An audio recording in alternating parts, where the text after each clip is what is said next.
Hello students, in my previous audio presentation I discussed the summary regarding this particular chapter Mother's Day point wise.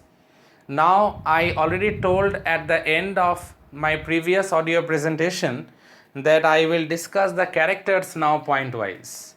So the first important character is Annie Pearson. Point wise I am discussing. The first point is that obviously when we talk about Annie Pearson, we talk about humble nature.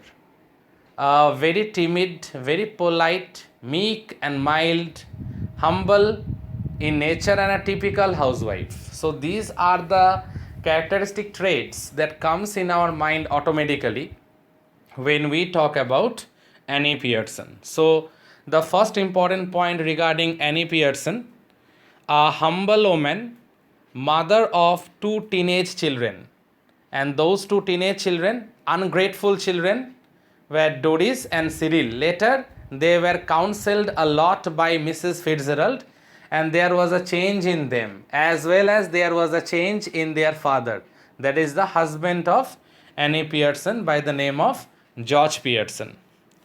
I am moving on to my second point. She is the sufferer in the play. She is the main character, and she is the main sufferer. And not only that, despite working so hard for the family, she never ever received any sort of recognition from her family members. She sacrificed her life for her family members' happiness. But in return, what she got?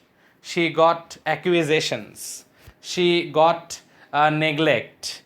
And she suffered a lot. And most importantly, the bottom line is that she was actually treated like a garbage, and she was always taken for granted.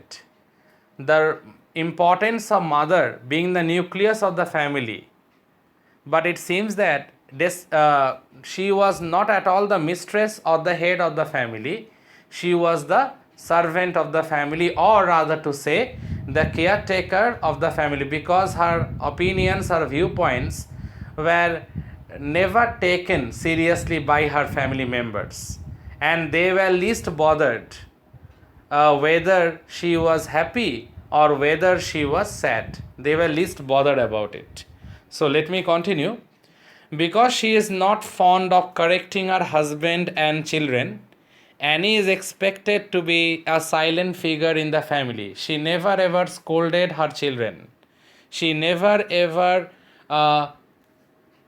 corrected her family members. And obviously, they never ever paid any attention to her also. And she is the silent sufferer in the play to a great extent.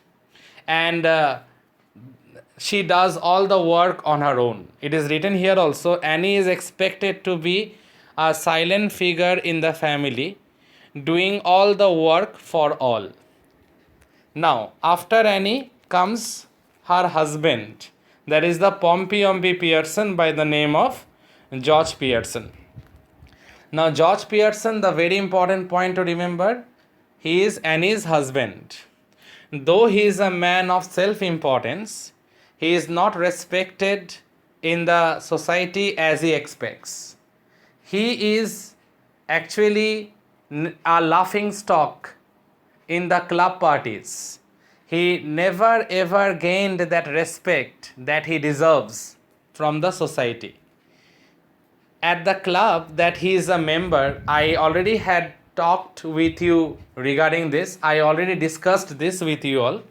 At the club that he is a member, people call him by nicknames, particularly the way he used to move around with his bulky figure. Maybe that was the reason he was known as Pompey Pearson. The only place he feels dominant is in the front of Annie, because Annie is meek and mild. Never ever Annie protested against him. So the only place where he can actually assert his supremacy, or the place where he is very much dominant, is in front of Annie. And one more point to sum up his character. He is gentle with his children, especially with daughter Doris, who is a ruined girl. He is very gentle with his children, but he is very critical when it comes to to something related with his wife. But when he is talking with his children, he is very very gentle, and he had a soft corner for his daughter, that is Doris. And Doris, she was spoiled. Just like Cyril, he was also spoiled. So I come to this line once again to end up the character discussion regarding George Pearson. He is gentle with his children, especially with daughter Doris, a ruined girl. Now the next important character is definitely Doris Pearson. By this time you know about it. Doris is a ruined girl of around 20 years of age. She is the elder one. She is already into an affair with a young man of the name of Charles Spencer. And we know how Mrs. Fitzgerald criticized Charles Spencer by saying that he is buck-teeth and half-witted. I guess you have all remembered that particular special dialogue. That particular insult had broken Doris from inside. I repeat that one. She is already into an affair with a young man of the name of Charles Spencer. She expects her mother to be doing work for her and doesn't understand her mother's struggles. She never ever helped her mother. She is zero when it comes to kitchen related work. And she can't see the struggle that was being done by her mother. Now I move on to another important character, that is Cyril Pearson. The boy, he too, like his sister Doris, takes his mother for granted. I already told you in my previous audio presentation that Cyril was the masculine counterpart of Doris. Just like the daughter Doris used to treat her mother in a very harsh manner, rude manner. She used to take her mother for granted every time. Here also Doris he also used to take her mother for granted. And just like his sister, he also used to be a very rude person when he used to converse with his mother. And it is very unfortunate, because it seems that Mrs. Pearson was never ever strict with her children, and that was the reason that she used to love them so much that she actually spoilt them. They are not self-independent at all, and they haven't learnt moral values or moral lessons. Later, when Mrs. Fitzgerald performed that magic and went inside Mrs. Pearson's personality, at that time she severely criticized or rebuked them, and finally it changed their mentality and outlook towards life, and most importantly it changed their mentality and outlook towards looking at their mother. Then only they have realized, along with their father George Pearson, the importance of a mother in the family. So another second last important character, but very very important, equally important as that of Mrs. Pearson, is Mrs. Fitzgerald. Our neighbor next door, we know it, a tarot card reader, symbol of feminism, short-tempered. These things comes to our mind spontaneously when we talk about Mrs. Fitzgerald. So let me explain a bit. Our neighbor, she had spent her years in the eastern countries, where her husband had been a lieutenant quartermaster, a military post. So she had to be in the Middle East countries previously. She had learnt a little magic and black magic there, and is now ready to apply a little magic to help Annie, her friend. She learnt a sort of a supernatural come black magic, and with the help of that supernatural magic, with the help of that supernatural intervention being done by her, she tried her best to help Annie and at the end we found that she was successful in her endeavor. Last but not the least, another and the last important character is definitely magic itself. Magic is also a character, not a human character, not a living character, but definitely it is a very important character. Take out magic from this drama. This drama is nothing at all. So magic plays a very important role. Magic is a very important role in this particular drama. This drama, I told you previously, it is based on magic realism. So let's continue.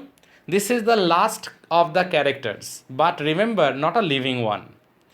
Fitzgerald applies a rare kind of magic. I already told you, personalities change bodies. To infuse her mighty personality into Annie. Mighty means very strong. Mighty also means very robust. Mighty personality into Annie and takes her humble personality. She imbibes her humble personality and she gives her mighty personality to Annie. When Doris and Cyril got home that evening, they found their humble mother behaving differently, behaving rudely, smoking, drinking. They haven't seen their mother like this before. So I repeat, when Doris and Cyril got home that evening, they found their humble mother behaving differently, boldly and making fun of them all. Even she went on making fun of their father, Pompey Pearson or George Pearson also. When George came home, he too had to face an out of the ordinary wife. Very important line, my dear students. Even George was more shocked than his children, because when it was on the face shock, a shock on the face for George, because she never ever expected his ordinary, timid, meek and mild wife to behave in this manner. The family realizes the importance of a mother and wife. They became self-independent, they became self-reliable, and most importantly, the entire family, George, Cyril and Doris, they came to realize the importance of mother in terms of Cyril and Doris, and importance of wife in terms of George Pearson. When everything was done, Fitzgerald returns with Annie's personality and gets her real personality back. So finally, again, the magic was performed for the second time, re-performed rather, and finally again, both the characters, they got back their real personality. When Mrs. Fitzgerald performed the magic for the second time, finally they got back their real personality. And finally, we found at the end of the play, the entire family huddled around Mrs. Pearson, or rather to say Mrs. Annie Pearson. And Mrs. Annie Pearson was playing a game of rummy, and everyone interacted and was along with her. So finally, we can say that was the happy ending. So dear students, the character sketch point wise I discussed right now with you all. Listen to this audio presentation. If there is any problem, please let me know. Thank you students. Thank you all.